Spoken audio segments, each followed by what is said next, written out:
এই সিজনের জন্য অলরেডি বানায় ফেলছে 1 গ্রাম খাবার গাইস। মানে কবুতরের খাবারটা আসলে দেখতেই মানে এত ভালো লাগতেছে, মাশাআল্লাহ। দেখেন কবুতরের খাবারের কোয়ালিটিটা দেখেন guys। মানে কি লাগবে কবুতরের খাবারে, সব কিছুই মাশাআল্লাহ আছে কবুতরের। এই খাবারটা কবুতরকে দিলে আপনি নিজেই কবুতরের ফ্লাইয়ে চেঞ্জ দেখতে পারবেন। আমাকে কিছু বলতে হবে না, আপনি এই কবুতরের যখন খাওয়াবেন তখনই আপনি বুঝতে পারবেন।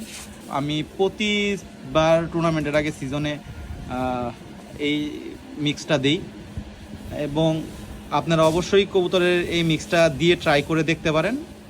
ইনশাল্লাহ আপনারা গুড রিভিউ দিবেন, ব্যাড রিভিউ দিবেন না আশা করি। যারা টেন্স ছিলেন যে কবুতরকে টুর্নামেন্টের সামনে কি ভাজের খাবারটা দিব, অবশ্যই আপনারা এই খাবারটা দিবেন। ইনশাল্লাহ আপনারা একটা ভালো ফিডব্যাক পাবেন।